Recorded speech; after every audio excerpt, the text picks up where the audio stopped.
most Christians are living far below the standard that God wants them to live.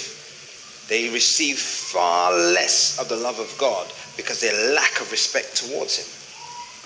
If we want to have a blessed relationship with God, you want God's face to shine upon you, you want that kind of relationship with God that wherever you go, you bring the presence of Almighty God into the room.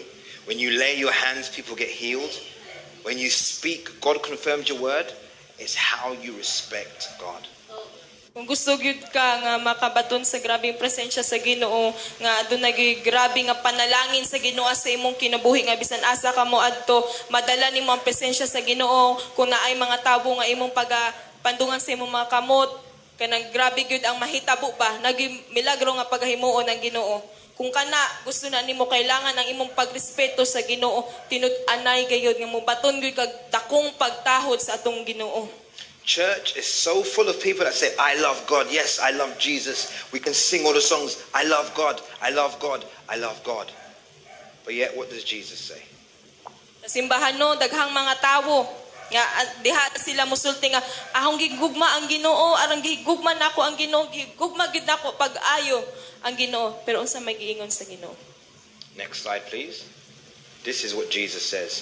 John 14:15.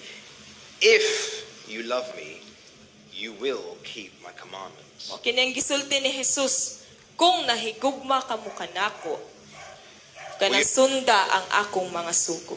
We often use the mercies of God as a safety net for our life.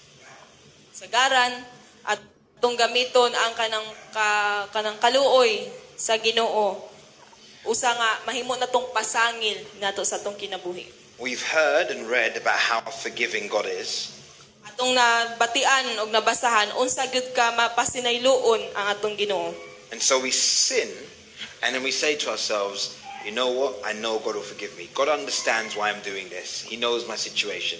He knows my problem. He knows I can't give my tithe right now. He's not going to be upset.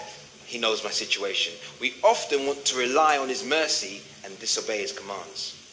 Sagaran sa ato nga kung magpakasala kita, magpakasala kana magbuhat og mga sala gid nga tinuyo, kana moingon ta sa ato asong katong kaugalingon nga manuluyon bitaw ang Ginoo, mapisanayloon bitaw ang Ginoo, pasayloon bitaw ko sa Ginoo, dili bitaw ko inanion sa Ginoo kay ang Ginoo puno sa gugma, mapasayloon ta. Usahay gamiton na natong pasangil bitaw nga aron magpadayon kita magpakasala o atong himuon nga pasangil nga para kana bitang kanang kung si atong nasa tong kasing-kasing masunod nato nga dili na noon ta mosunod sa kasuguan sa Ginoo.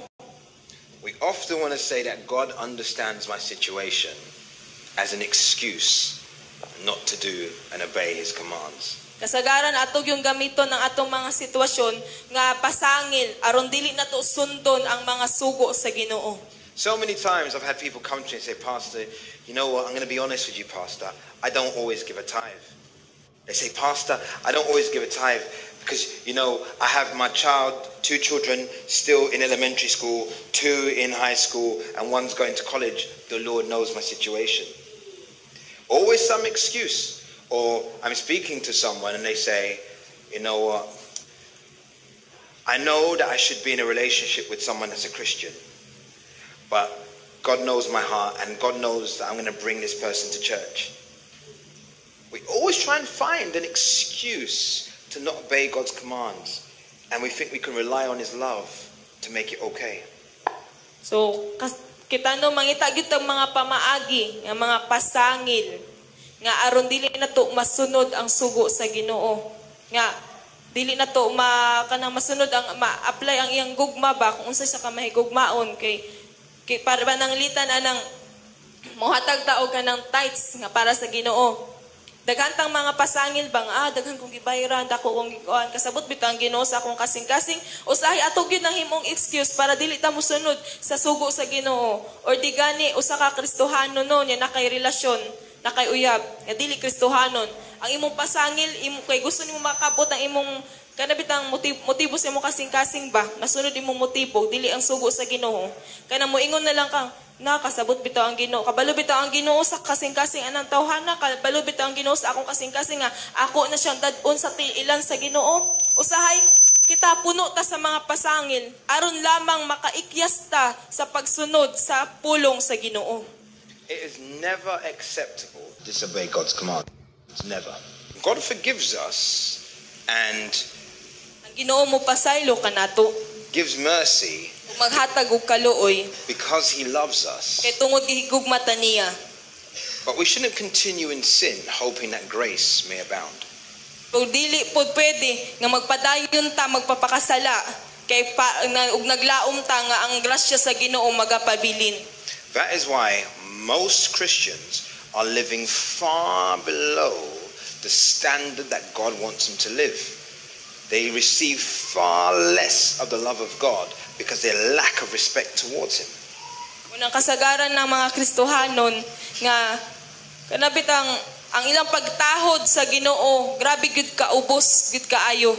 Grabe gud ka ubos ang ilang pagtahod nga wala gud na kanabit ang na level sa standard nga gusto sa Ginoo nga magkinabuhi ta isip ng mga Kristohanon.